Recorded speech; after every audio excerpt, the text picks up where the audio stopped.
ఎలా ఉన్నారు? అందరు బాగున్నారా? ఈరోజు పరిశుద్ధ బల్లారాధన మొదటి వారం. గతించిన నెలంతా దేవుడు మనల్ని దాచి కాపాడి రెక్కల కింద భద్రపరిచి ఈ నెలలోకి మొదటి వారంలోకి మనల్ని తీసుకొచ్చినందుకు దేవునికి ఏం చేద్దాం? లెక్కలేని స్తుతులు చెల్లిద్దాం, స్తోత్రం చెప్దామా? హల్లెలూయా, హల్లెలూయా. ఈరోజు పరిశుద్ధ బల్లారాధన. ఎంతమంది సిద్ధపడి వచ్చారు? సిద్ధపడ్డారా? సిద్ధపడ్డవారు హల్లెలూయా చెప్పండి. హల్లెలూయా, దేవునికి మహిమ కలుగును గాక. మరి ప్రతి వారము ప్రతి మొదటి నెల మొదటి వారం మనం బల్లలో పాల్గొంటున్నాం. చక్కగా అన్నీ వదిలిపెట్టి ఏ చిన్న తప్పులు ఏయున్నా తెలిసి తెలవక దేవుని దగ్గర వదిలిపెట్టి ప్రార్థనపూర్వకంగా బల్లలో చేపెట్టాలని ఆయన రొట్టె విరిసి అందు ఆయన రక్తం తాగుటందు మనం జ్ఞాపకం చేసుకుంటున్నాం కాబట్టి అన్నీ విడిచిపెట్టి పరిశుద్ధంగా బలలో పాల్గొన్నాం. హల్లెలూయా. ఈరోజు వాగ్దానం కట్టుకొని కొడుకని ముందుకు తీసుకెళ్దాం. ఈరోజు వాగ్దానం ద్వితీయోపదేశకాండం 15:10 చదువుకుందాం. నీవు నిశ్చయముగా వానికి ఇయ్యవలెను, వానికి ఇచ్చినందుకు మనసులో విచారింపకూడదు. ఇందువలన నీ దేవుడైన యెహోవా నీ కార్యములన్నిటిలోనూ నీవు చేయ ప్రయత్నములన్నిటిలోనూ ఎలాగంట నిన్ను ఆశీర్వదించును. ఇక్కడ మనకు ఏమంటున్నాడు? ఏం చెప్తున్నాడు? ఏం తెలియపరుస్తున్నాడు మనకు వాక్యం ద్వారా?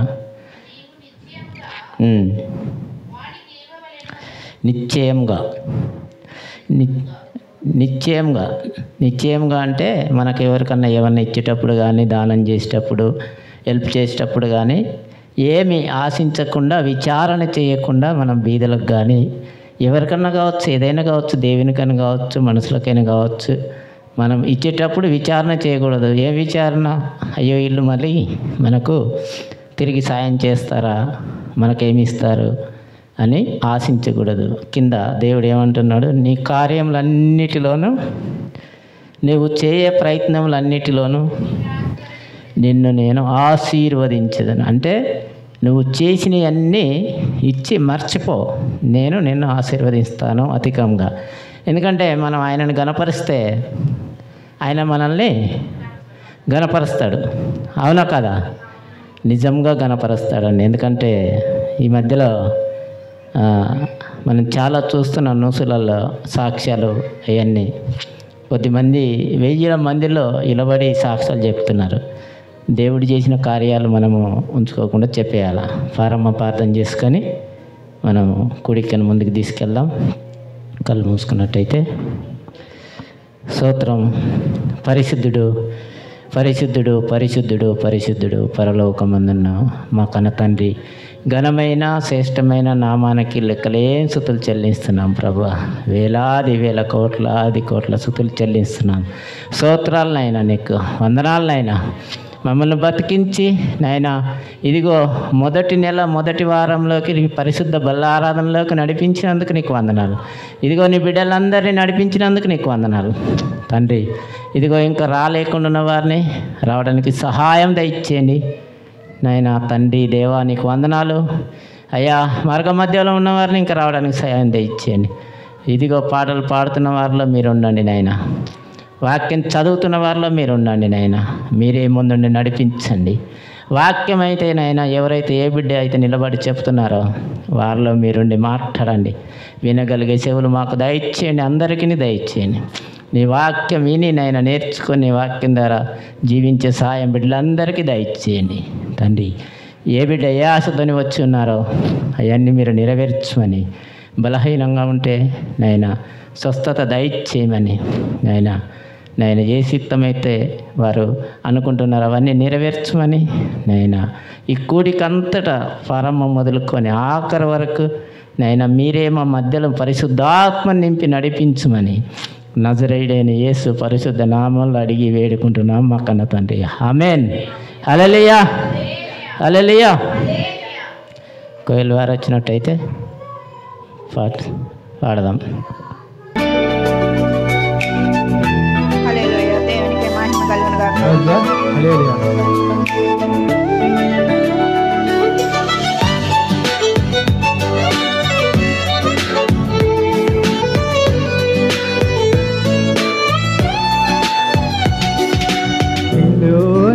ఆనందం నా దేవా నీలోనే నాకు జీవం, నీలోనే ఆనందం నా దేవా నీలోనే నాకు జీవం.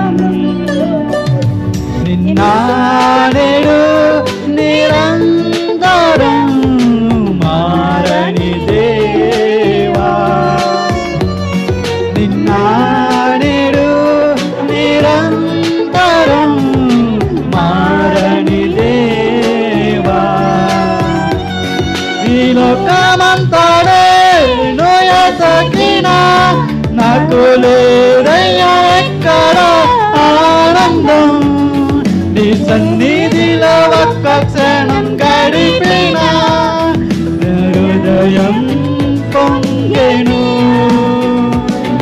ఈ లోకమంతడే నుయతకినా నాకు లేదయ్యా ఎక్కడ ఆనందం, నీ సన్నిధిలో ఒక్క క్షణం గడిపిన హృదయం పొంగెను, నా హృదయం పొంగెను.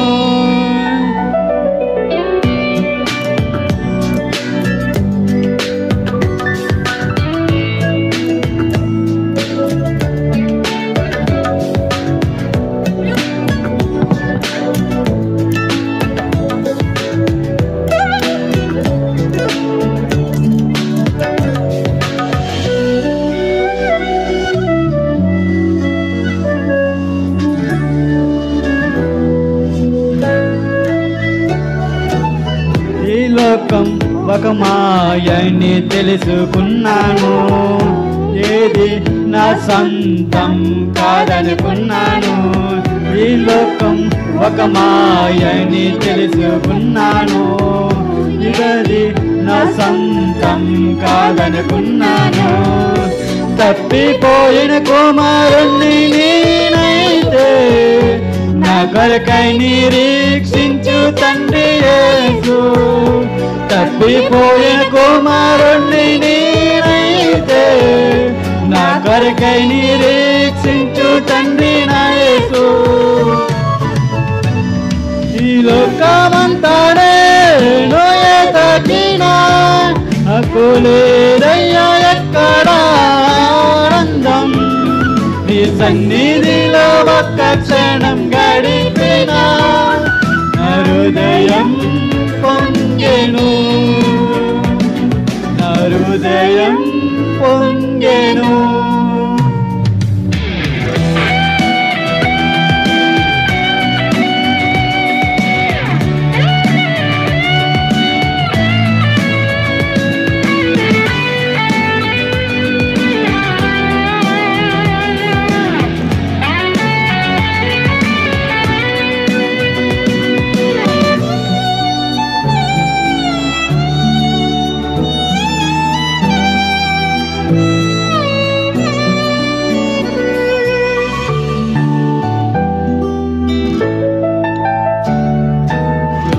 ప్రేమ నీ ప్రేమకు సాగురాదయ్యా, ఎన్ని ఉన్నా నీతో సరి ఏది కాదయ్యా.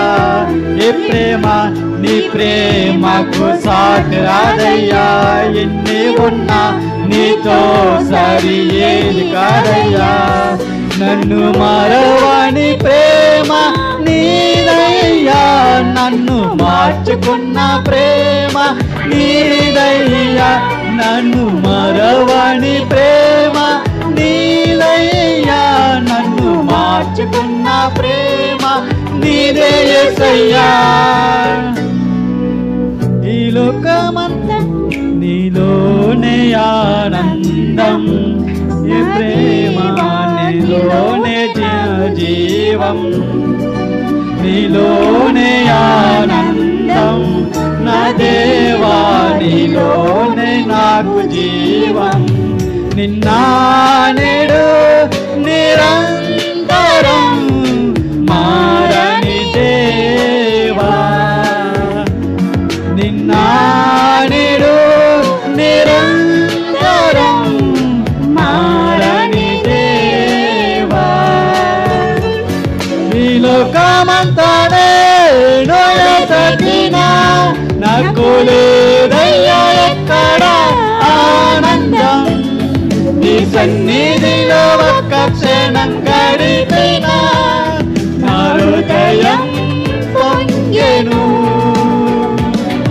ఈ లోకమంతానే నుయదకినా నాకు లేదయ్యా ఎక్కడ ఆనందం, నీ సన్నిధిలో ఒక్క క్షణం గడిపినా నా హృదయం పొంగెను, నా హృదయం పొంగెను. హల్లెలూయా. లాలించును తండ్రిలా ప్రేమించును, తల్లిలా లాలించును తండ్రిలా ప్రేమించును. ముదిని వచ్చే వరకు ఎత్తుకుని ముత్తాడును, అంక పెట్టుకుని కాపాడును యేసయ్యా. తల్లిలా లాలించును, తండ్రిలా ప్రేమించును, తల్లిలా లాలించును, తండ్రిలా ప్రేమించును.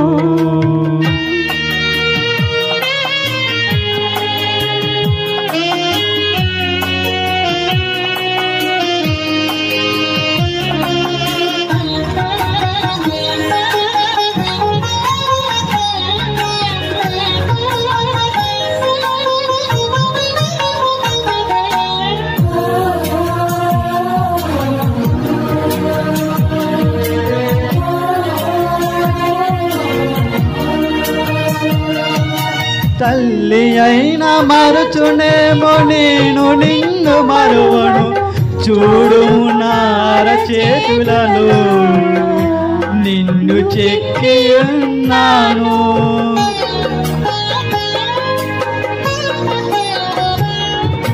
తల్లి అయినా మరుచునేమో నేను నిన్ను మరువను, చూడుము నార చేతులలో నిన్ను చెక్కి ఉన్నాను. నీ పాదము తొట్టెల్ల కనీయుడు నిన్ను ఎదురపాడు, కాపాడు పునకుడు తల్లిలా లాలించును, తండ్రిలా ప్రేమించును, తల్లిలా లాలించును, తండ్రిలా ప్రేమించును.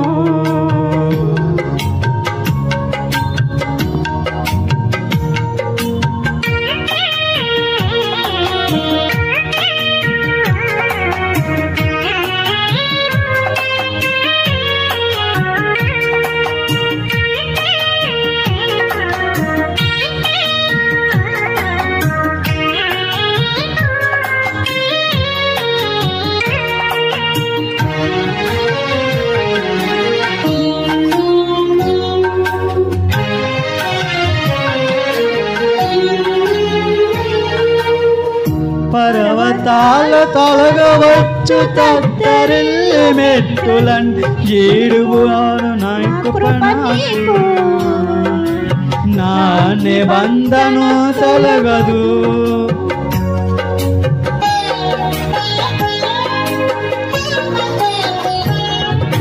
పర్వతాలు తొలగవచ్చు తత్తరిల్లి మెట్టులన్నీ ఈడిపోదు నా కృప నీకు నా నిబంధన తొలగదు దిగులు పడకు భయపడకు నిన్ను విమోచించెదా నీదు భారమంత మోసి నా తోడు శాంతిని నా వాగ్దానము చేసిన యేసయ్యా తల్లిలా లాలించుము తండ్రిలా ప్రేమించుము తల్లిలా లాలించును తండ్రిలా ప్రేమించును మురిని వచ్చే వరకు ముత్తుకొని ముత్తాడును చంక పెట్టుకొని కాపాడును యేసయ్యా తల్లిలా లాలించును తండ్రిలా ప్రేమించును తల్లిలా లాలించును తండ్రిలా ప్రేమించును. హల్లెలూయా.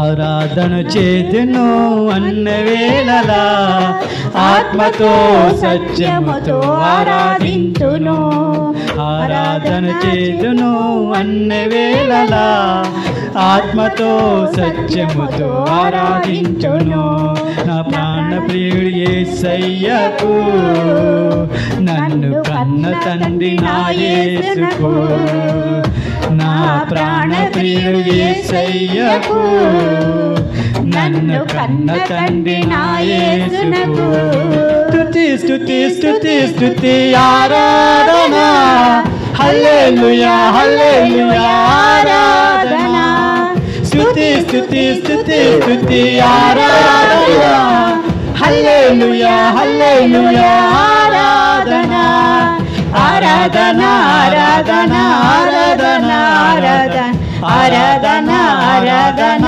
ఆరాధన ఆరాధన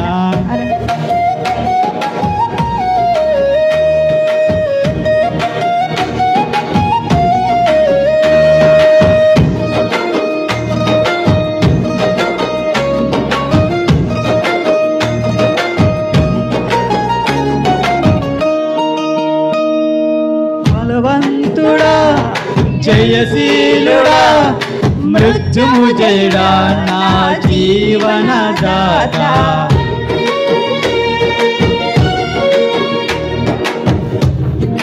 బలవంతుడా జయశీలుడా మృత్యుము జయుడా నా జీవన దాత ఉన్నవాడానికి స్తోత్రము సృష్టికర్త సజీవుడానికి స్తోత్రము ఉన్నవాడానికి స్తోత్రము సృష్టికర్త సజీవుడానికి స్తోత్రము స్తుతి చేయుట నాకెంతో శోభాస్కరము స్తుతి చేయుట నాకెంతో శోభాస్కరము స్తుతి స్తుతి స్తుతి స్తుతి ఆరాధన హల్లెలూయా హల్లెలూయా ఆరాధన స్తుతి స్తుతి స్తుతి స్తుతి ఆరాధన హల్లెలూయా హల్లెలూయా ఆరాధన ఆరాధన ఆరాధన ఆరాధన ఆరాధన ఆరాధన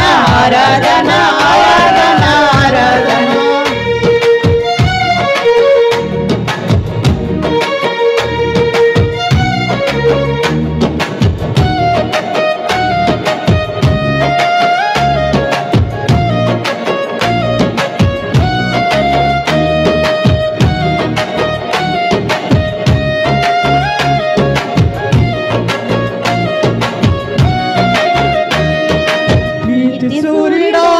నిజమైన దేవుడా శక్తిమంతుడా సర్వశక్తిమంతుడా